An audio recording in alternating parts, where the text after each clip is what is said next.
साथ पैनिक में है कि बेल नहीं हो रही, और साथ और जो अरूब हैं वो सारे आपस में डिस्कस करके एक पेज के ऊपर लीगल प्रोसीजर को लेके चल रहे हैं, क्योंकि साथ को काफ़ी अरसा तकरीबन 1.5 माह से ज़्यादा अरसा हो चुका है वो कस्टडी में है। हमें बड़ा कभी यकीन और उम्मीद है कि सेशन कोर्ट से इंशाल्लाह हमें रिलीफ मिलेगा, और इंशाल्लाह केस इंटायरली डिफरेंट है। साथ के ऊपर एक डिफरेंट एलिगेशन है कि उन्होंने सो एंड सो जो हमारी प्रमोशंस है मुख्तलिफ ऐप्स की, वो उसको प्रमोट किया और उसकी डिफरेंट ऐप्स पे FIR में मेंशन किया, रिकवरीज डाली 3,26,000 समथिंग डॉलर्स की। जी सर बताइएगा, आज केस के हवाले से 2 केसेस थे, एक का था और एक नतीजा था, क्या बना?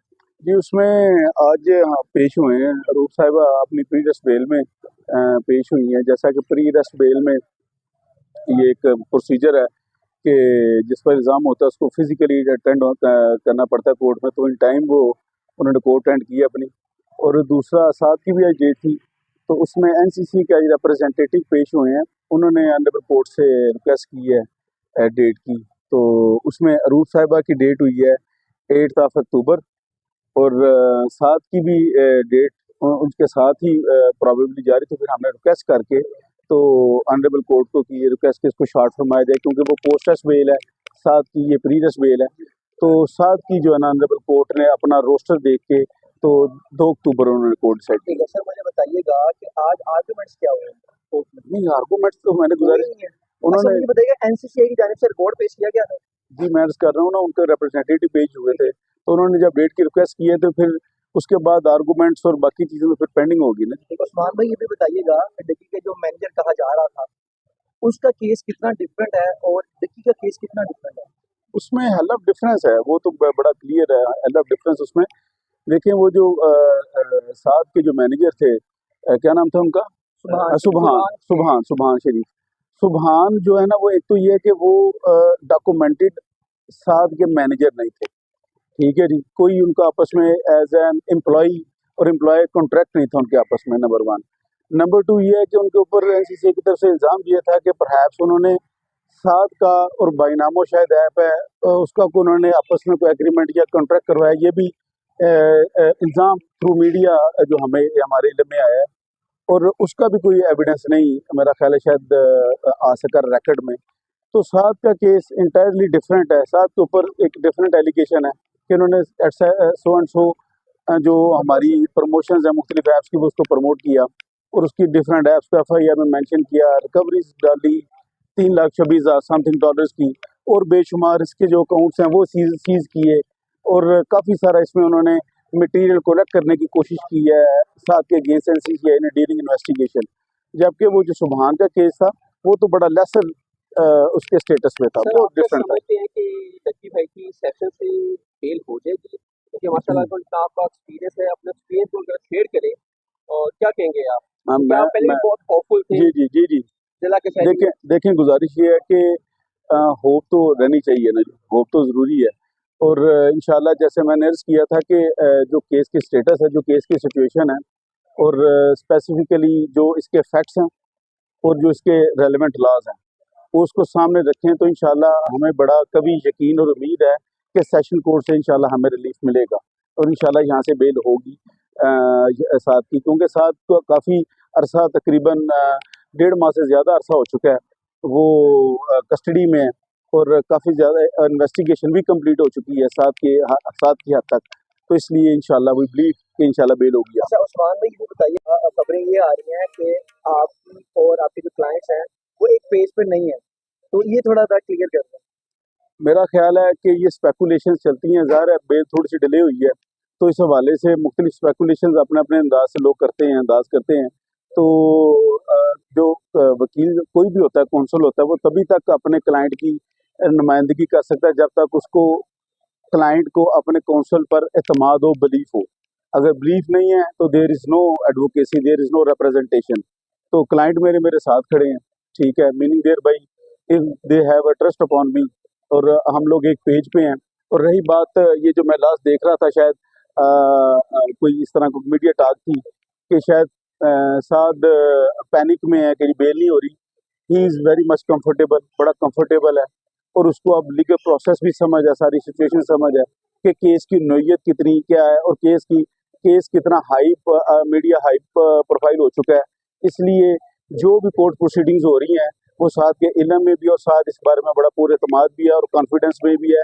और हम लोग और साथ और जो रूब हैं वो सारे आपस में डिस्कस करके एक पेज के ऊपर लीगल प्रोसीजर को लेके चलते अच्छा हैं। उस्मान भाई, मैंने ये सवाल इसलिए से किया है क्योंकि ना फयाज रामे से मेरी बात हुई, उनका ये कहना था कि डक्की ने आपको आर्ग्यू करने से रोक दिया था जिला कचहरी में। तो इस हवाले से ये मैंने सवाल किया। देखें वो जो रामे भाई हैं मेरे छोटे बड़े अच्छे हैं, हमारे दोस्त हैं, छोटे भाई हैं।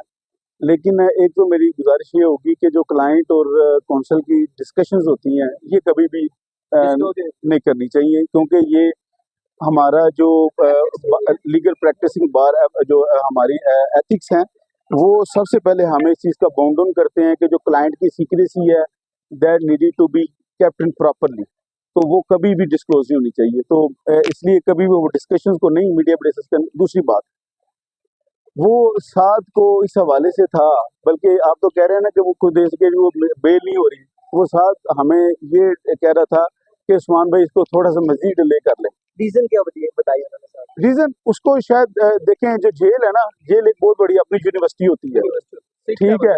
उधर बंदा बहुत कुछ नए कानून भी सुनने को मिलते हैं, नए ज़ाब्ते भी सुनने को मिलते हैं, ठीक है जी। तो उसको ये था कि शायद जितना मेरा हाई प्रोफाइल केस है शायद इतनी अर्ली मुझे रिलीफ शायद ना मिल सके, इसलिए शायद साथ की ये थी कि उस्मान भाई इसको इसको थोड़ा सा उस्मान सा वेट कर लें। लेकिन हमारी जो अपनी स्ट्रैटेजी है जो हमसे डिस्कस भी की और सारी इस चीज़ पे ही इज़ प्रॉपरली कन्विंस्ड कि हमें अपने फोरम जो हैं उनको अवेल करना चाहिए इन टाइम। उस्मान भाई, ये हमेशा बात होती है 3,24,000 समथिंग डॉलर, तो एक इन्फ्लुएंसर के लिए कितना मुश्किल होता है जब वो 10 साल से काम कर रहा हो, उसके अकाउंट्स में से इतनी अमाउंट निकलना कोई बड़ी बात नहीं है। तो ये क्यों इस तरह की बातें हो? देखिए, मैं पहले भी इस चीज़ पे अर्ज़ कर चुका हूँ, कोर्ट में भी हमने ये डिस्कस किया था, आर्गू किया था कि वो $3,26,400 जो इन्होंने सीज किए हैं ड्यूरिंग इन्वेस्टिगेशन, तो उसकी ये तो at the time of trial उसको सेग्रीगेशन होगी उसकी कि क्या वो जो अमाउंट है वो किसी ऐप से ट्रांजैक्शन है या साथ की अपनी जो यूट्यूब और के ज़रिए प्रॉपर इनकम है। इसलिए ये एक अभी तक चीज़ें क्लैरिटी नहीं है और यही चीज़ इस केस को फर्दर प्रोब एंड इंक्वायरी का केस बनाते हैं और केस को फिट केस ऑफ बेल बनाते हैं। सर, आपने कहा है कि ये हाई प्रोफाइल केस है और हाई प्रोफाइल नहीं बना दिया गया है। कौन बना रहा है इसको, कौन देख रहा है, जहाँ से इशारे हो रहे हैं?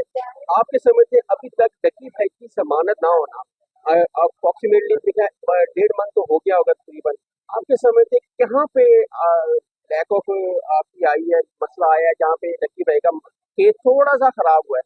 देखें, गुजारिश ये है कि देखें, मैटर कोर्ट ऑफ लॉ में सब जुडिस है, ठीक है। इन्वेस्टिगेशन जो अदारा एजेंसी है उन्होंने अपनी इन्वेस्टिगेशन की है, अब मैटर कोर्ट ऑफ लॉ में है और इंशाल्लाह कोर्ट ऑफ लॉ से रिलीफ मिलता है और रिलीफ मिलेगा इंशाल्लाह। का सबसे लंबा रिमांड दिया गया है, ठीक है, आप इसके बारे में क्या? रिमांड के हवाले से डिटेल डिस्कशंस हो चुकी हैं बड़ी सारी, और उस बारे में सारे दोस्त आप लोग भी मीडिया रिपोर्टर हैं, आपके इल्म में हैं, जो आर्गूमेंट्स होते थे उसके बाद जो रिमांड होता था। लेकिन मेरा ख्याल है हमें आगे चलना चाहिए। आपके समझते हैं कि डक्की भाई को पकड़कर मुख्तलिफ यूट्यूबर या टिकटॉकर इन्फ्लुएंसर को इतना घेरा तंग नहीं हो रहा जितना डक्की भाई? क्या डक्की भाई को पकड़ने की वजह से उनको इस तरह की इबरत का निशाना बनाया जा रहा है बकौल NCCI की तरफ से, क्योंकि और यूट्यूबर को भी इबरत का निशाना बनाया जाएगा? नहीं, देखें, ये तो बाकी जो यूट्यूबर्स हैं उनके खिलाफ अगर कोई प्रोसीडिंग्स हैं तो मेरा कमेंट उतना बनता नहीं है, वो मैटर मुझे जी प्लीज। क्योंकि ना ये बात कर रहे हैं निशान इबरत की बाकी यूट्यूबर्स की, तो एक उनके डक्की भाई के फ्रेंड भी हैं, बाबा ओपी आई थिंक नाम है उनका, असद नदीम मुगल। हाँ, वो भी NCCI ने गिरफ्तार किया, वो क्या कहानी है? देखिए, मैं फिर दोबारा अर्ज कर रहा हूँ कि मैं अपने क्लाइंट की हद तक तो आपको इसमें कमेंट कर सकता हूँ। बाकी जो अदरवाइज को कोई बंदा अरेस्ट हुआ है या किसी का प्रोसीडिंग्स है, इंक्वायरीज है, तो वो एजेंसी के रेलिवेंट चीजें हैं, तो मैं उसमें कमेंट कैसे कर सकता हूँ? लॉ तो बड़े देते हैं, इंटरपोल के थ्रू बंदे को लाया जा सकता है। देखिए, वो जिस हवाले से बात ट्रीटी हमारे इंग्लैंड से है, ये यूके के साथ ट्रीटी हमारी है, वो एक्स्ट्राडिशन ट्रीटी होती है, लेकिन ये है कि मैं कर रहा हूँ जिस किसी अहबाब जो यूट्यूबर हैं उनके वाले से बात कर रहे हैं, he is not my client, मेरा कमेंट करना बनता नहीं है। साथ के वाले से मैंने इन्फॉर्मेशन वकील ने कहा था कि बयान के तो मुझे भी दसना। देखें, वो मेरे वो कुलीग हैं, उन्होंने जो भी कमेंट किया अपने क्लाइंट के मुतलका, ही नोज वेरी वेल, वो खुद बेहतर इस बारे को एक्सप्लेन कर सकते हैं। इंशाल्लाह बहुत जल्दी डकी भाई को हम बाइट देखेंगे इंशाल्लाह इंशाल्लाह यहीं इंशाल्लाह से सेशन से ही या होपफुली इंशाल्लाह इंशाल्लाह यही से इंशाल्लाह बड़ी पूरी उम्मीद है कि इंशाल्लाह यहाँ से हमारी मेरिट पे बेल होगी।